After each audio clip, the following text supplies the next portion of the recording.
Hi, this is Ryan from The Thing You're About to Watch, which is a pitch meeting for Jurassic Park that I made many years ago, as well as a good reminder for me to not shave my facial hair. Enjoy. So, you have a movie for me? Yes, sir, I do. So there's this guy named John Hammond, and him and his team developed a way to create clones using DNA. Wow, so he could use that to save endangered species, or make human organs and save a ton of lives? Yeah, I guess he could, but instead he's gonna make, a bunch of dinosaurs. What? Yeah, just a whole bunch of big old toothy dinosaurs. An interesting set of priorities, I guess. So why does he want to make dinosaurs? Well, he wants to open an amusement park called Jurassic Park. Oh, and what kind of dinosaurs are in Jurassic Park? Mostly ones from the Cretaceous period. So why don't they call it Cretaceous Park? Because that sounds stupid and I hate it. Fair enough. So anyway, they managed to clone dinosaurs using blood found in mosquitoes preserved in amber. That sounds very science-y. I love it. Yeah, and they also brought back plants that have been extinct for millions of years. How'd they do the plant stuff if the dinosaur stuff was based on blood? Plant blood? I don't know. That doesn't make any sense. Whoops. Whoopsie. So anyway, when they're setting up the park, one of the employees gets killed by dinosaurs. Whoops. Whoopsie. So Hammond's gonna realize that he's playing God and human lives are at risk? Oh, no.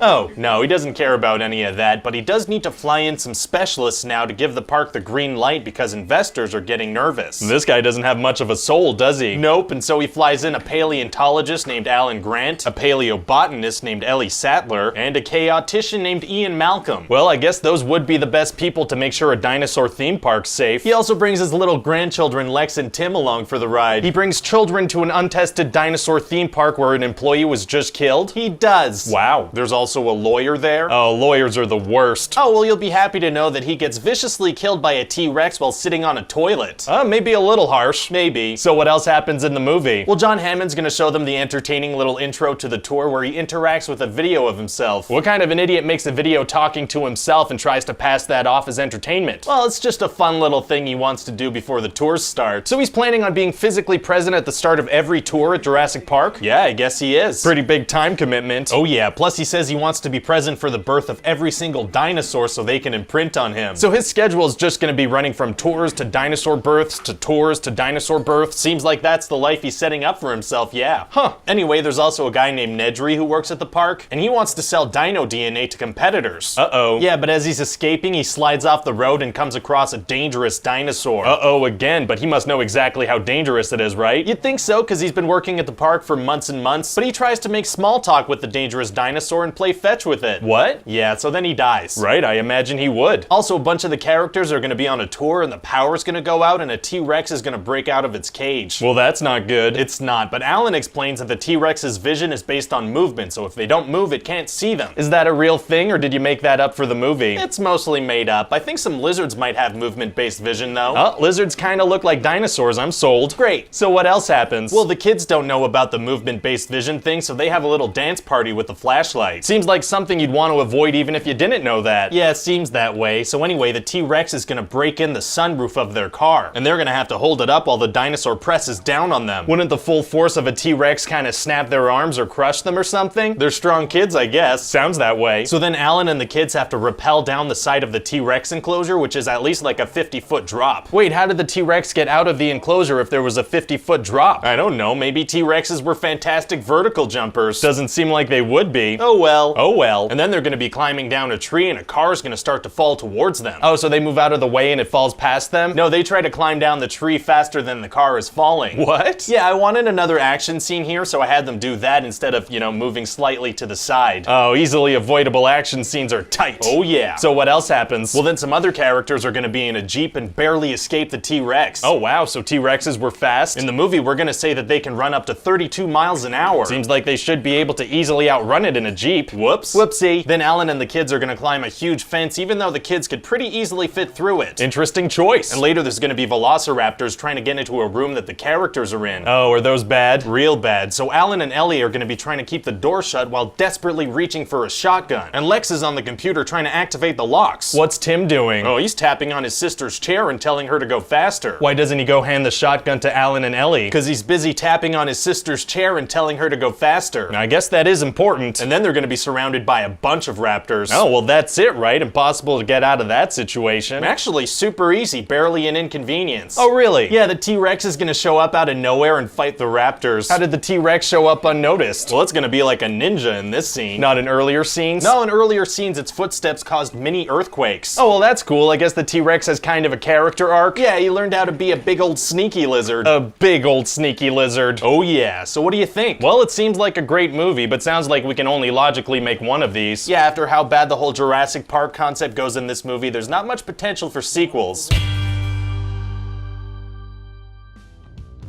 Hi, this is Ryan George from The Thing You Just Watched. Please enjoy this slideshow from The Thing You Just Watched.